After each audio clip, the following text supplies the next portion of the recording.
In August of 2021, the city received an unsolicited proposal to purchase properties around the Civic Auditorium off of Auditorium Drive. And the council has been working on that ever since.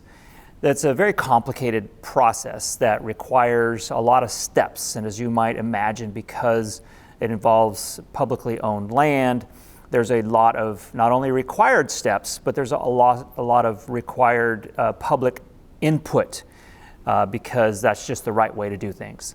And on April 19th, the City Council is going to take up a topic called surplus property.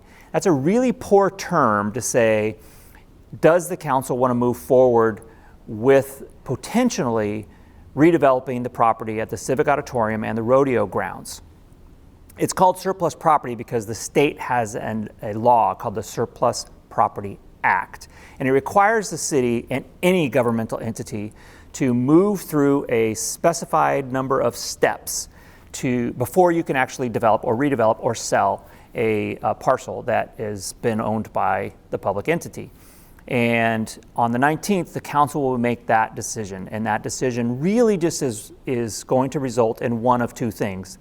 If they decide to surplus the property, that means we'll be able to move down a path to continue to explore what might be able to happen with the Civic Auditorium and the Rodeo grounds.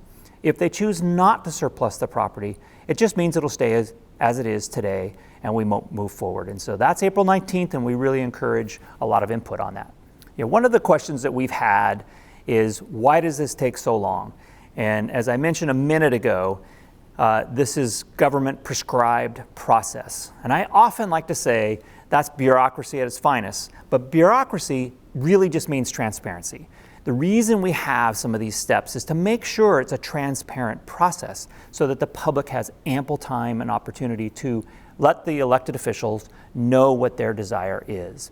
And so it takes time to go through that. We thought we might be able to be back and have that council discussion in December of 2021.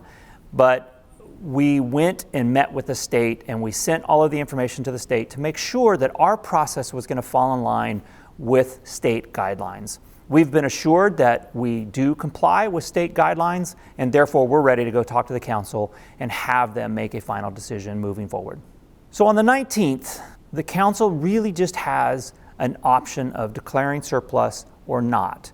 There's a lot of other information and opinions and speculation about what could happen beyond that. It's really important to not really think about that too much today, because the council will make one of two decisions. Either A, leave everything the same, do not move forward, or B, let's open a door and continue to explore what options the community may have to redevelop the Civic Auditorium and the Rodeo grounds.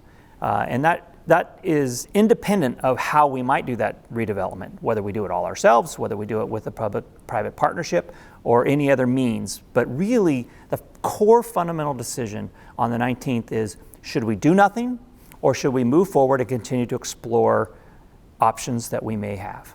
So I've mentioned surplus property, and I've mentioned a government process of surplus property. And I said it's kind of a poor term, and let me explain that a little further. Surplus property has been determined by the state to be any property that the city has determined is not part of its core business function, i.e. City Hall or our corporation yard or where we have a water treatment plant sitting. The problem that exists is that with many laws, the state legislature didn't think about all opportunities or eventualities that will be out there. So I'll give you a great example.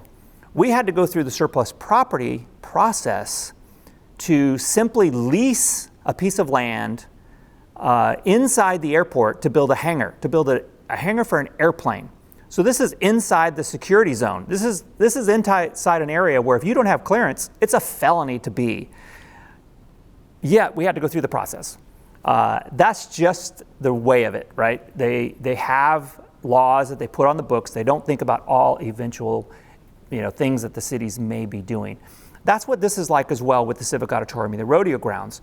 The City Council has firmly stated that they wish to consider optionality for the rodeo grounds and the Civic Auditorium. Those are old facilities. What if we could combine those together? What if we could do something wonderful for the community while maintaining an entertainment center? Well, that's happening all over the state of California. It's happening with the Oakland Coliseum. It's happening down in San Diego with one of their stadiums.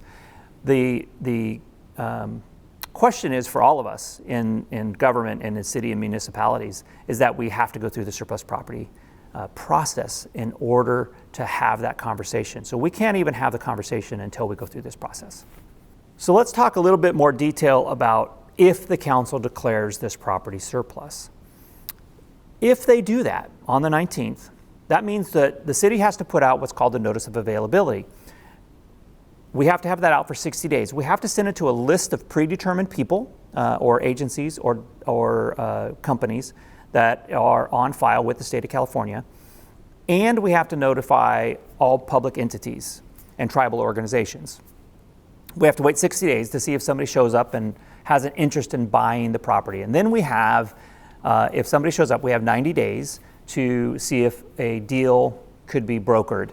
If somebody shows up and there's no deal brokered or the city council decides to change its mind, then we are just back to square one and we're going to do nothing, right? If nobody shows up, then the council can again convene and decide if they want to proceed anything going forward. And so, as I stated earlier, the 19th is really just step one in what might happen. If they do nothing, then it remains the same. If they decide to move down this path, it is really just opening a door to explore options. It's a opportunity for us as a community to really envision what could be. It's an opportunity for us to discover what's possible with this wonderful piece of property down by the river.